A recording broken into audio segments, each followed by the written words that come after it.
Welcome to a new course entitled Beliefs That Shape Me. There are two kinds of belief.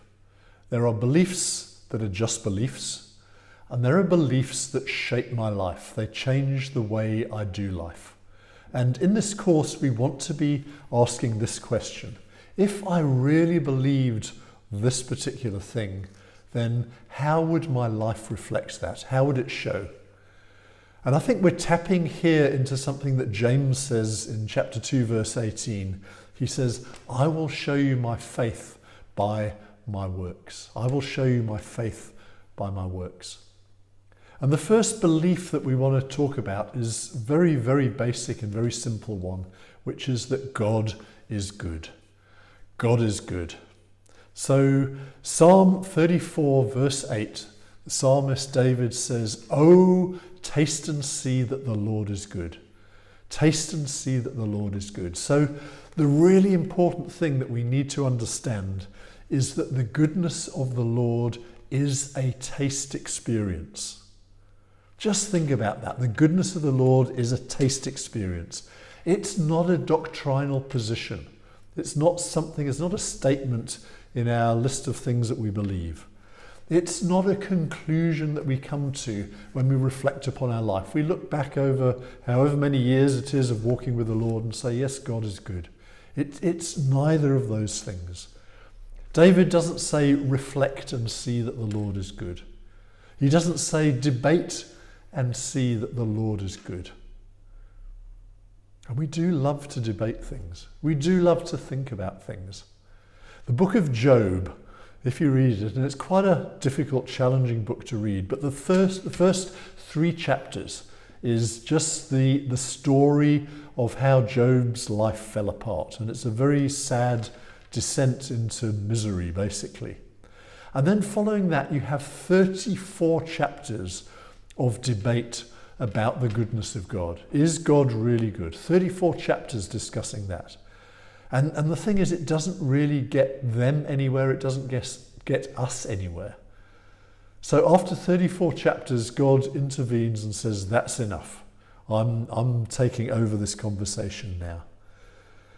Because taste is this amazing thing. It bypasses, it short circuits that debate process in our brains. It takes us straight to the point. Taste is a momentary experience, but it activates my whole being. If you bite into a sour apple, a really sour apple, your whole body, your whole mind, your whole soul knows about it immediately. There's this, you are gripped. You can do nothing else but process the fact that this is a really sour apple. If you take a mouthful of hot curry, again, your whole being is overwhelmed by the sensation, the taste sensation that floods you at that moment. If you cut into and take a slice of prime rump, grass-fed, aged for 30 days or whatever, cooked to perfection with crusty exterior, well seared, but this juicy, medium rare interior, just dripping with flavour. It consumes your whole being at that instant. It floods you. And that's the invitation to us in relation to the goodness of the Lord, is taste and see. It's an invitation to a taste sensation. And taste and smell are very different to seeing and hearing. If you think about it, everything we look at, it gets pre-processed in our brains. So we have to think, what's the interpretation of what my eyes are telling me right now? What's the interpretation of what my ears are hearing? We have to think about it. And there's a split second that goes by as we process it until we are affected by it. But taste and smell are kind of so instantaneous. They're visceral. They hit us right inside our being, right from the very first moment there. You know, one of the symptoms of COVID is a loss of taste and smell. And I have this silly idea, maybe it's true, I don't know, but there is a spirit of COVID. that has robbed us of the sense of taste and smell for the goodness of God. And I want to deliver us today. I want to cast out a spirit of COVID, and I want to raise again within each one of us a capacity to taste and to smell and to savor the goodness of God in our life. How does this work? How do we do this? I don't know how to explain something that bypasses every rational process that we have. How do you talk about that? I don't even know, other than to say it is real. And here is an invitation to you to taste and see. And God would not invite us into something that is not available. So there's a faith response of us saying, God, you invite me to do this thing, so here I am. Won't you flood my being with the taste of your goodness? Won't you overwhelm me right now with the taste of your goodness? And the goodness of God, that taste is already present. It's something that's here right now.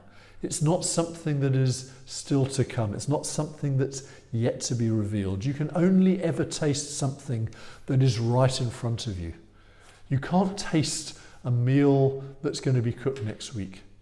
You can't taste a curry that's being prepared in India if you're not in India. It has to be what's right in front of you here. So when David says, taste and see the goodness of the Lord, you have to know it's because his goodness is right in front of you right now. It's not somewhere else. And COVID is a season of postponing things. See, David's invitation isn't wait and see the goodness of the Lord. And we can get into that space where when this is resolved, when COVID is over, when there's a vaccine, when churches can meet again properly, when we can hug one another, when we can gather in groups the way we used to, then it will release the goodness of God into our midst. Then we can get back into this stuff. But David doesn't say wait and see. He says taste and see. And the invitation for God's goodness is not postponed. God's goodness is not delayed. God's goodness is right here, right now. Psalm 23, David again, verse 5, says, you prepare a table for me in the presence of my enemies. God's goodness does not wait for our enemies to be defeated.